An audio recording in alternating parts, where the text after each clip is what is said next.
आज मैं आपको बताऊंगा कि BSc first year first semester का सिलेबस।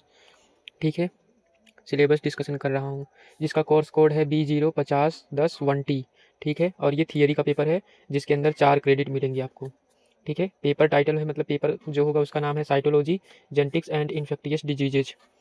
इसमें पूरे के पूरे 8 यूनिट हैं। ये जो टॉपिक है, और मतलब कि ये चैप्टर का नाम है, इसके अंदर इतने टॉपिक हैं। ये टोटल टॉपिक है, लेकिन ये रहा टोटल टॉपिक। मैं आपको बताता हूँ।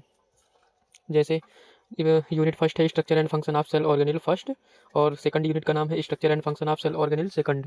अब यहाँ पे ये बात है कि structure and function of cell organelle first में प्लाज्मा मेम्ब्रेन पढ़ना है, प्लाज्मा मेम्ब्रेन का केमिकल स्ट्रक्चर और उसके अंदर जो लिपिड होते हैं और जो प्रोटीन होता है वो उसके बारे में पढ़ना है। सेल और सेल का इंट्रैक्शन पढ़ना है, सेल एडेंशन पढ़ना है, मॉलिक्यूल्स पढ़ने हैं, उसके बाद सेलुलर जंक्शंस पढ़ने हैं। फिर तीसरा टॉपिक है इंडो मेम्ब्रेन सिस्टम और प्रोटीन टारगेटिंग एंड सॉर्टिंग पढ़ना है। उसके बाद यहाँ पे यूनिट 2 है structure and function of cell organelle second. इसके अंदर जो टॉपिक है साइटोस्केलेटन है, माइक्रोट्यूब्यूल्स है, माइक्रोफिलामेंट्स है, इंटरमीडिएट फिलामेंट्स है और माइटोकॉन्ड्रिया, इसका स्ट्रक्चर, ऑक्सीडेटिव फॉस्फोरिलेशन पढ़ना है, राइबोसोम के बारे में स्ट्रक्चर एंड फंक्शन पढ़ना है। उसके बाद आपको पढ़ना है न्यूक्लियस एंड क्रोमैटिन स्ट्रक्चर। ये यूनिट नंबर 3 है। न्यूक्लियस एंड क्रोमैटिन स्ट्रक्चर में structure and function of nucleus in eukaryotes में पढ़ना है। यूकैरियोट्स का स्ट्रक्चर और फंक्शन पढ़ना है न्यूक्लियस के बारे में। फिर chemical structure and base composition of DNA and RNA, DNA और आरएनए का जो है केमिकल स्ट्रक्चर पढ़ना है, और बेस कंपोजिशन मतलब एडेनिन, ग्वानिन, साइटोसिन, थाइमिन और यूरेसिल के बारे में पढ़ना है। तीसरा है DNA super coiling, chromatin organisation, structure of chromosomes, मतलब क्रोमोजोम का स्ट्रक्चर पढ़ना है। चौथे नंबर यूनिट पे है cell cycle, cell division and cell signalling. इसमें जो है सेल डिवीजन पढ़ना है, माइटोसिस और मियोसिस जो होता है। उसके बाद cell cycle and its regulation पढ़ना है, एपोप्टोसिस पढ़ना है, सिग्नल ट्रांसडक्शन पढ़ना है, intracellular signalling and cell surface receptors पढ़ना है, VSG प्रोटीन लिंक्ड रिसेप्टर्स। उसके बाद यूनिट 5 है Mendelism and sex determination, basic principles of heredity, Mendel's law पढ़ना है, मोनोहाइब्रिड क्या होता है, डाईहाइब्रिड क्रॉसेस क्या होते हैं, कंप्लीट एंड इनकम्प्लीट डोमिनेंस क्या होता है जो मेंडल्स ने दिए थे।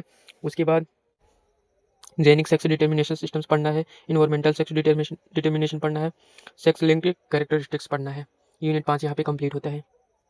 यूनिट 6 में पढ़ना है extension of Mendelism genes and environment के बारे में पढ़ना है, extension of Mendelism, multiple alleles, gene interaction पढ़ना है, साइटोप्लाज्मिक इनहेरिटेंस और जेनेटिक मैटरनल इफेक्ट्स पढ़ना है, interaction between genes and environment और environment effect on gene expression, मतलब कि जीन एक्सप्रेशन पर क्या फ़र्क पड़ता है जब इन्वायरमेंटल इफेक्ट होता है।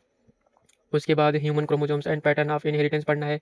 उसके बाद ये जो है यूनिट 7 है, इसके अंदर ह्यूमन कैरियोटाइप पढ़ना है। फिर क्रोमोजोमल एनोमलीज और structure and numerical aberrations with example, मतलब एग्जांपल के साथ पढ़ना है। पेडिग्री एनालिसिस करनी है, पैटर्न ऑफ इनहेरिटेंस पढ़ना है, एक्स लिंक्ड रिसेसिव पढ़ना है एंड डोमिनेंट पढ़ना है। उसके बाद यूनिट 8 में है इन्फेक्टियस डिजीजेज पढ़ना है।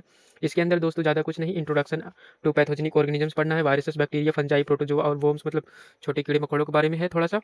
उसके बाद यहाँ पे है आपका स्ट्रक्चर लाइफ साइकिल पढ़ना है उसका, और उसके बाद पैथोजेनेटिसिटी पढ़ना है, including diseases, causes, symptoms and control of common parasites, Trypanosoma और वुचरेरिया, ये दोनों एग्जाम्पल है, इनको जरूर पढ़ना है।